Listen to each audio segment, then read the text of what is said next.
keanekaragaman hayati menurut Undang-Undang Nomor 5 Tahun 1944. Keanekaragaman hayati merupakan keanekaragaman di antara makhluk hidup dari semua sumber termasuk di antaranya daratan, lautan, dan ekosistem akuatik perairan lainnya, serta kompleks ekologi yang merupakan bagian dari keanekaragamannya, mencakup keanekaragaman dalam spesies, antara spesies dengan ekosistem, dan antara ekosistem dengan spesies lainnya.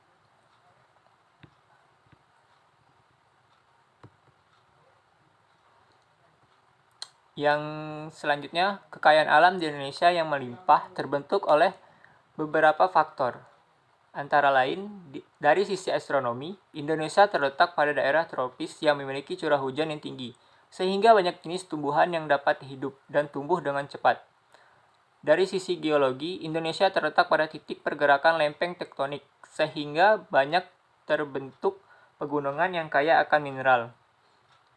Daerah perairan di Indonesia kaya sumber makanan bagi berbagai jenis tanaman dan hewan laut, serta mengandung juga berbagai jenis sumber mineral lainnya. Yang ketiga, manfaat keanekaragaman hayati. Yang pertama, bidang sandang dan pangan. Merupakan salah satu hal yang wajib dilakukan untuk seluruh makhluk hidup yang ada di bumi untuk kelangsungan hidupnya. Biodiversitas memiliki manfaat sebagai bahan pangan yang berguna untuk pemenuh energi dan nutrisi. Kedua, bidang ekologi. Keanekaragaman hayati merupakan komponen ekosistem yang sangat penting. Misalnya pada hujan tropis yang memiliki nilai ekologis dan nilai lingkungan yang berperan untuk kelangsungan makhluk hidup di muka bumi ini. Yang ketiga, bidang farmasi. Tumbuhan yang dapat dijadikan obat di Indonesia tumbuh sebanyak 940 jenis spesies dan 250 diantaranya dijadikan obat herbal. Yang selanjutnya, bidang ekonomi, bidang ilmu dan teknologi. Kekayaan aneka flora dan fauna sudah sejak lama dimanfaatkan untuk pengembangan ilmu pengetahuan. Hingga saat ini masih banyak hewan dan tumbuhan yang belum dipelajari dan belum diketahui manfaatnya, sehingga masih perlu penelitian lebih lanjut untuk mengetahuinya.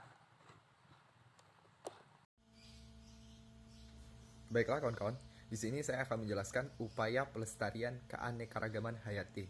Ada dua metode.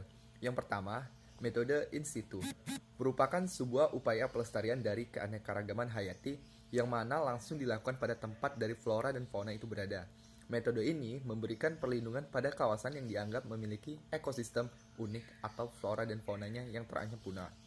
Metode yang kedua yaitu metode ex situ. Metode ex situ merupakan metode pelestarian dari keanekaragaman hayati yang dilakukan menggunakan cara pengambilan fauna serta flora dari wilayah aslinya.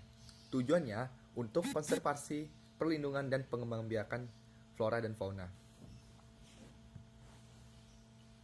Adapun kesimpulan dari kelompok kami, sumber daya alam adalah segala sesuatu yang berasal dari alam yang dapat digunakan untuk memenuhi kebutuhan hidup manusia, yang terdiri dari sumber daya alam biotik dan non-biotik. Sumber daya alam di Indonesia memiliki banyak keanekaragaman hayati, baik itu sumber daya alam biotik maupun non-biotiknya.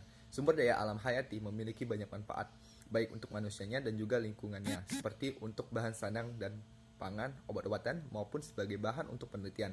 Maka dari itu, kita harus menjaga sumber daya alam agar mereka tidak rusak dan hilang begitu saja, karena ulah dan kurangnya tanggung jawab.